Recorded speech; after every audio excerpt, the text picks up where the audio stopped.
বাহ বাহ, মানে এক কথায় অসাধারণ অসাধারণ একটি ভিডিও। মানে এই দিদি যে কথাগুলো বললো আমার দিলে লাগলো, এবং আমি আশা করি যে এই ভিডিওটি দেখার পর আপনার মনে হবে আপনার গলাটা একেবারে ভিজে গিয়েছে, আপনি মনে হবে যে আপনি জল খাচ্ছেন।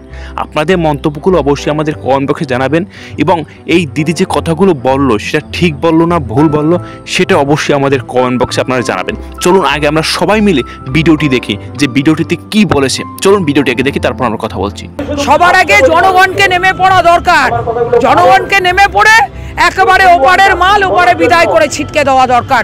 তবেই সামনে কাউন্সিলর ভোট আসছে, আর তারপরে 26-এর টোপ আসছে। না আছে একটা নারীত্ব, না আছে একটা সভ্যতা জ্ঞান, আর না আছে কোনো ব্রহ্মণত্ব। নিজের খেলাটা নিজে বুঝে নেবে, আর 10টা জনগণ সেটা বুঝে নেবে। সেখানে তো আমার কিছু বলবার করবার নেই। যে এনআরএস থেকে শুরু করেছিল, এমআর বাঙ্গুর থেকে শুরু করেছিল, চতুর্দিকের খেলাগুলো শুরু করিয়ে তারপরে নিজে গিয়ে নাটক করতে, কখনো শ্যামবাজার মোড়ে, কখনো এই ধর্মতলা মোড়ে, কখনো পার্ক স্ট্রিট মোড়ে, কখনো আবার পুরো বুদ্ধদেব ভট্টাচার্যের দ্বিতীয় হুগলি ব্রিজের গোড়ায়, কখনো প্রেসিডেন্সি জেলের গোড়ায় নিজের লোকেদেরকে বের করবার জন্য বাইরে বের করে, আর এখন সেই টিকে দাসের জেলের গোড়াই হয়ে গেছে দেহ ব্যবসার হোটেল কফি হাউস আড্ডা। কোথায় চলে গেছে সেই 1906 সালের সেই ইংরেজ আমলের জিনিস? নিজেরা যেমন নাটকের খেলাটা খেলিয়ে যাচ্ছে, ওই জন্য তো বাবুনের শরীরের মধ্যেও তো পেসমেকার বসে গেছে।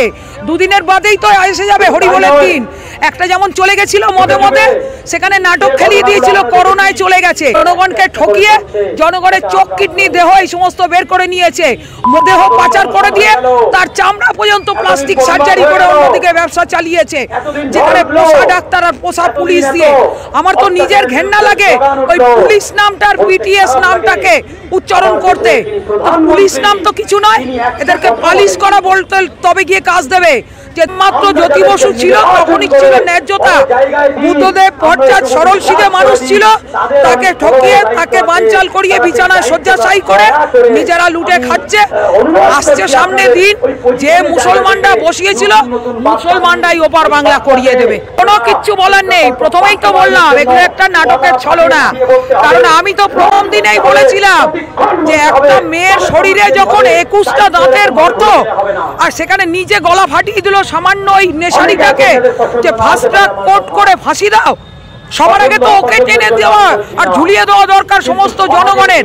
জনগণ যাচ্ছে কেন ভিক্ষাটা দিতে, ভোটটা দিতে?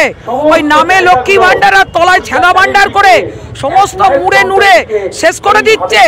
মেন একটা আক্রোশে একটা ছেলের চাকরি নেই, একটা মেয়ের চাকরি নেই, ছেলেগুলো নেশায় নেশায় শেষ, আর মেয়েগুলো দেহ ব্যবসায় সংসার চলছে। নিজে যেমন একটা মালক্ষী হয়ে রয়েছে, সবই তো জানা আছে। ওর হাড়ির খবরটা তো অন্তত আমার জানা আছে। বাবুন প্রদীপ কার্তিক গণেশ ষষ্ঠীকালী আর 2 বোনের খেলার, এক বোন এপারে খেলাচ্ছে আর এক বোন সল্টলেকে খেলাচ্ছে।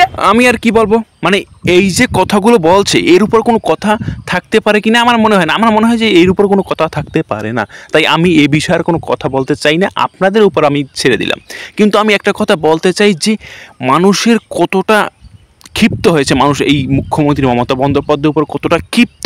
এই ভিডিওটা দেখার পর আমার সেই বিষয়টা আমি পুরোপুরি বুঝতে পেরেছি যে মুখ্যমন্ত্রী মমতা বন্দ্যোপাধ্যায়ের উপর যে মানুষ কতটা ক্ষিপ্ত হয়ে আছে।